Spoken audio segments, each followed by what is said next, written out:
Assalamualaikum warahmatullahi wabarakatuh. Ketemu lagi dengan saya Herman Jampek. Kali ini saya akan membahas tentang ilmu cahaya dan sinar. Tapi sebelumnya, seperti biasa, yuk mari kita ngopi. Ngobrol perihal iman, ngobrol perihal Islam.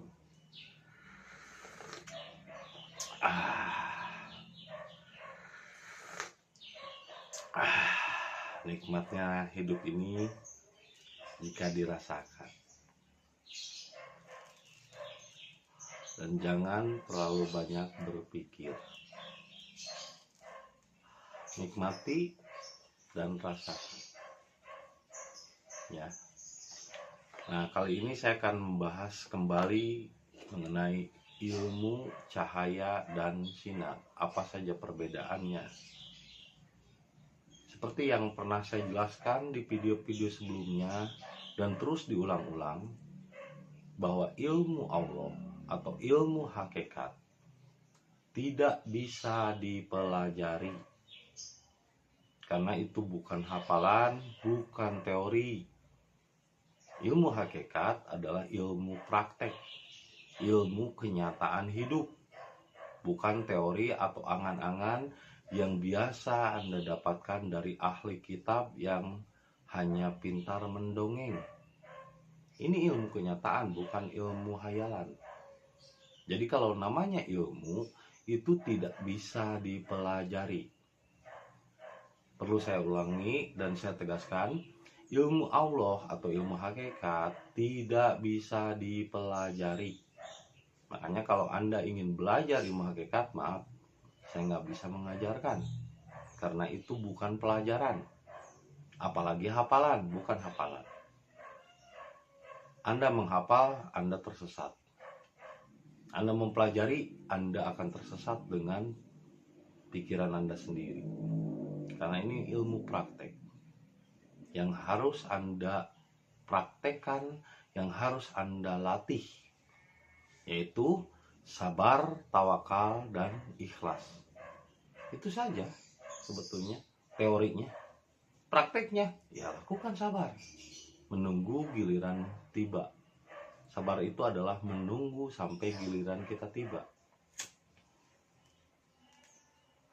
Jadi kalau Anda datang ke rumah saya untuk mempelajari ilmu hakikat, maka maaf, saya tidak akan mengajarkan. Karena hakikat atau ilmu Allah tidak bisa dipelajari. Diulang lagi biar paham, biar ngerti, ilmu hakikat tidak bisa dipelajari. Apalagi dihafalkan, karena itu ilmu praktek yang harus Anda jalani, harus Anda latih. Makanya tidak ada pelajaran kecuali pelatihan, langsung pada prakteknya. Kalau kita belajar tidak akan ada habisnya, dan kita akhirnya seperti buih di lautan. Makanya dalam syariat itu adalah seperti buih di lautan, maider-ider atau toab, muter di situ-situ aja. Yang dibahas ya cuman itu aja, bolak-balik di situ. Sholat, zakat, puasa, itu balik lagi ke situ, muter di situ. Karena mereka terbawa oleh pelajaran akal pikiran, pelajaran syariat. Jadi ketuhanan dipelajari akal, akhirnya ngulik bek, kata orang Sunda. Muter di situ-situ aja. Jadi ya ibadah terakhir mereka juga yang paling tinggi yang ngulik bek, muter di situ-situ aja. Seperti buih di lautan. Ya. Jadi kalau misalnya Anda mempelajari ilmu hakikat, itu kesalahan total, karena ilmu tidak bisa dipelajari, hanya bisa dilakukan, dan ilmu hasil dari praktek. Jadi apa yang saya sampaikan di video ini adalah hasil dari pengalaman pribadi. Tidak ada referensi kitabnya, tidak belajar. Makanya saya misalnya kalau dibandingkan dengan profesor, doktor, ya nggak seimbang, karena saya nggak belajar. Ini ilmu bejo, ini ilmu keberuntungan yang diberikan. Saya cuma paralon saja, saya cuma corong saja, saya nggak punya ilmu apa-apa. Jadi ilmu itu bukan sesuatu yang bisa dipelajari. Makanya salah benar ketika sekarang marak di YouTube orang membicarakan hakikat tapi dari belajar. Jadinya ngulik bak, jadinya muter kayak buih di lautan. Ya, muter di situ-situ aja. Karena apa? Ya karena reseptornya nggak bisa menangkap gelombang ketuhanan. Reseptornya adalah pikiran. Jadi ilmu ketuhanan kalau ditangkap sama pikiran, receivernya pikiran, jadi muter di situ-situ aja, loading, ya loading, nggak kebaca, karena bukan ilmu pikiran, ini bukan ilmu pelajaran, ini ilmu yang harus dilakukan. Nah kalau Anda udah dilakukan, barulah connect. Apa yang saya sampaikan itu akan connect dengan apa yang pernah Anda lakukan. Jadi orang yang dapat menerima apa yang saya sampaikan ini adalah orang yang sudah mempraktekannya terlebih dahulu. Kalau tiba-tiba Anda mempelajari ilmu yang saya sampaikan, ini akan menjadi loading, connect, muter di situ aja karena reseptornya pikiran. Tapi kalau Anda sudah pernah melakukannya, reseptornya adalah perbuatan, pernah praktek dan melatih sabar, tawakal dan ikhlas, maka Anda mudah menerima apa yang saya sampaikan ini dengan sangat mudah.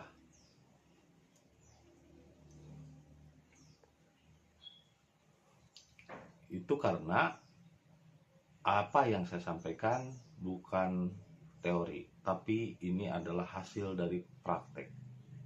Jadi yang namanya hakikat tidak bisa dipelajari.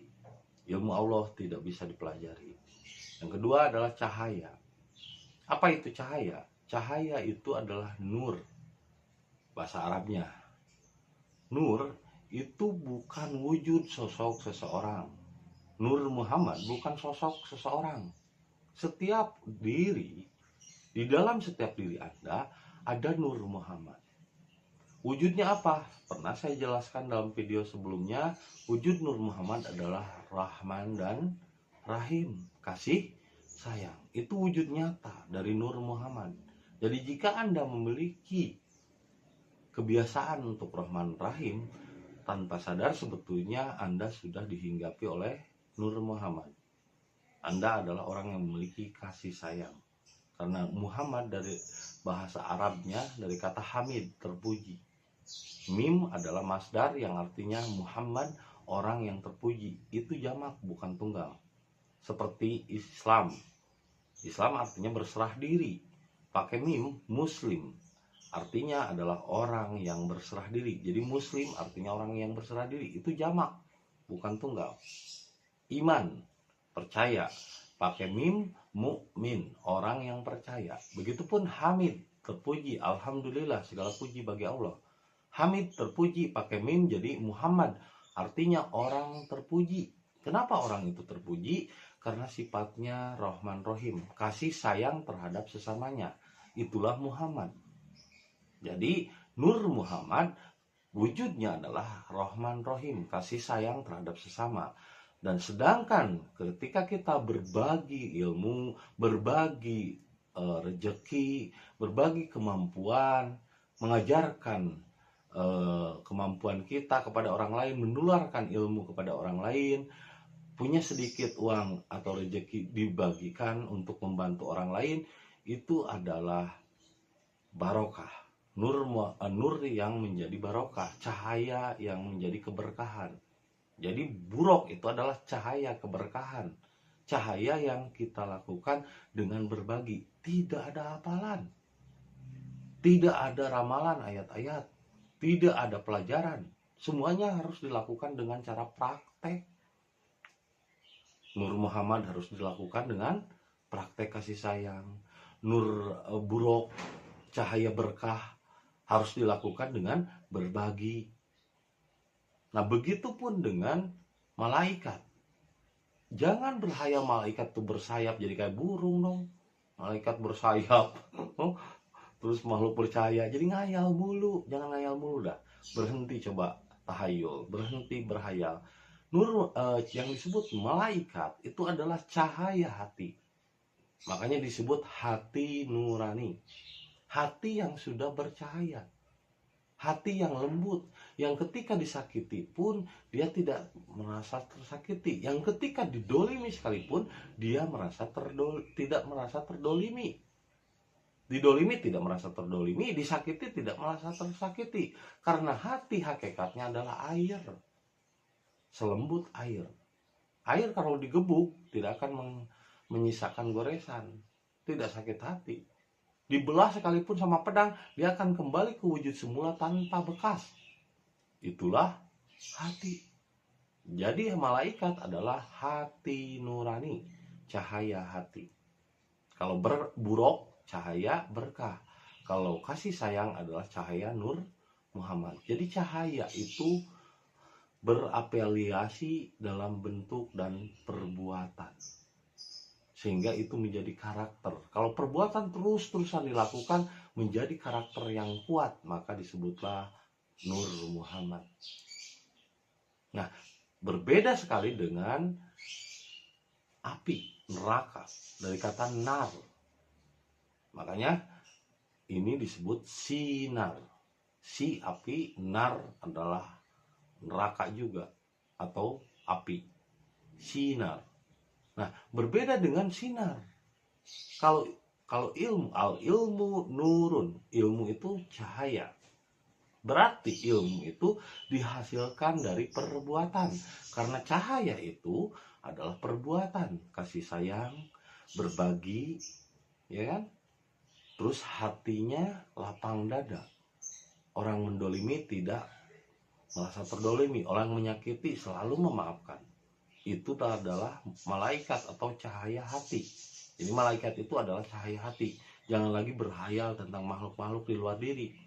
Karena malaikat itu adalah makhluk di dalam diri, yaitu hati nurani. Tuntunan hati nurani Tuhan. Nah, sedangkan yang disebut sinar itu adalah cahaya yang dari luar masuk ke dalam pikiran, dilihat oleh mata, didengar oleh telinga, masih bisa diraba. Jadi ilmu yang dihafalkan dari kitab semua adalah sinar, bias dari cahaya. Sinar dengan cahaya berbeda. Cahaya adalah inti molekul, inti dari sebuah energi. Tapi sinar adalah bias dari cahaya. Contohnya matahari, itu sinar. Lampu neon, itu sinar. LED, itu sinar. Jadi sinar dengan cahaya itu berbeda. Sinar adalah bias cahaya yang dapat menerangi kehidupan di dunia. Sedangkan cahaya adalah inti energi yang menerangi kehidupan di akhirat. Lagi pula dunia dan akhirat bukan berarti tempat di sana yang jauh setelah kematian, bukan. Dunia adalah apa yang ada di luar diri kita. Sedangkan akhirat adalah apa yang ada di dalam diri kita. Jadi jangan pernah mengartikan lagi dunia dan akhirat sesuatu di luar setelah kita mati. Kasihan petani yang nanam padi kalau akhiratnya menunggu kematian. Akhirat dari menanam padi adalah 6 bulan. Berarti akhiratnya padi adalah 6 bulan, maka petani dapat panen. Akhiratnya jagung 4 bulan, maka petani dapat panen. Kalau akhirat diartikan kematian, kasihan yang nanam jagung. Kalau akhirat diartikan setelah kematian, saya nonjok seseorang, tunggu saja orang itu menunggunya setelah mati. Ya kan akhirat itu tidak berupa kematian, tapi bisa 1 detik kemudian, 1 jam kemudian, 2 jam kemudian. Akhirat artinya adalah akhir dari apa yang kita perbuat keluar diri. Maka akhirnya akan mendapat akhiratnya ke dalam diri. Kalau kita mencela orang lain, maka celaan pula yang akan kita dapat, bahkan mungkin hantaman dan pukulan. Jadi jangan pernah mencela, jangan suka bergunjing, jangan suka menyalahkan orang lain. Tidak baik. Karena apa yang kita keluarkan akan kembali ke diri. Nah, duniawi adalah apa yang ada di luar diri kita, akhirat adalah apa yang dirasakan oleh rasa diri kita, itu akhirat. Ya. Jadi sinar adalah apa yang ada di luar masuk ke dalam. Pengetahuan, hafalan seperti kitab-kitab, itu adalah sinar, bukan cahaya. Karena ia mengendap di reseptor otak. Jadi kalau mati, ya akan lupa orang. Meskipun ngapalin 1000 ayat, itu gak percuma. kalau nggak diperbuat. Kabura maktan indallahi antakulu malatafalun. Sangat besar kebencian Allah bagi orang yang berkata-kata tapi tidak melakukan. Itu sinar namanya. Jadi berhenti menghafal ayat-ayat kitab, karena itu buatan manusia. Jangan menjadi ahli kitab, karena ahli kitab itu suka mencampur adukan, suka mixing, mencampur adukan. Ya ahlul kitab lima talbisul haq bil batili wa ta'tumuna wa antum ta'lamun. Hei ahli kitab, kenapa engkau mencampur adukan yang hak dengan yang batil sehingga umat-umatmu menjadi bingung seperti reseper atau seperti buih di lautan, muter di situ-situ aja ngulik bak. Yang disampaikan juga di mesin-mesin ngulik bak di situ-situ aja.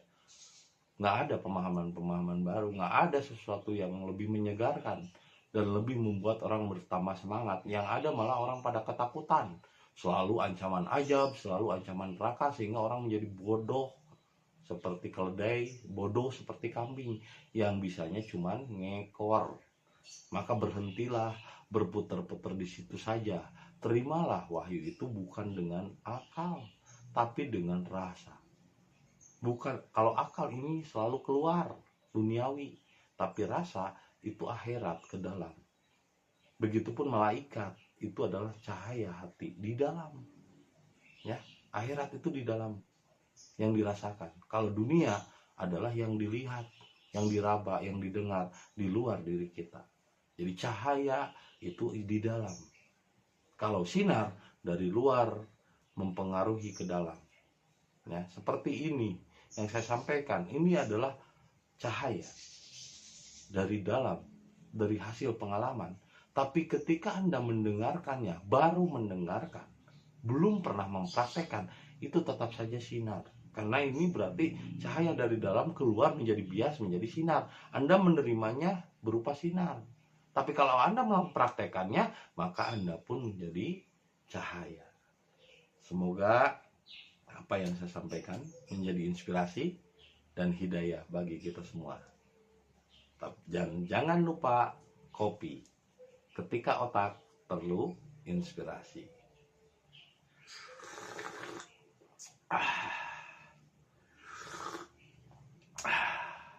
Itu saja yang bisa saya sampaikan hari ini. Dan tetap setia di channel Herman Jambe. Terima kasih atas kesetiaannya menonton video saya. Dan saksikan video-video berikutnya. Assalamualaikum warahmatullahi wabarakatuh.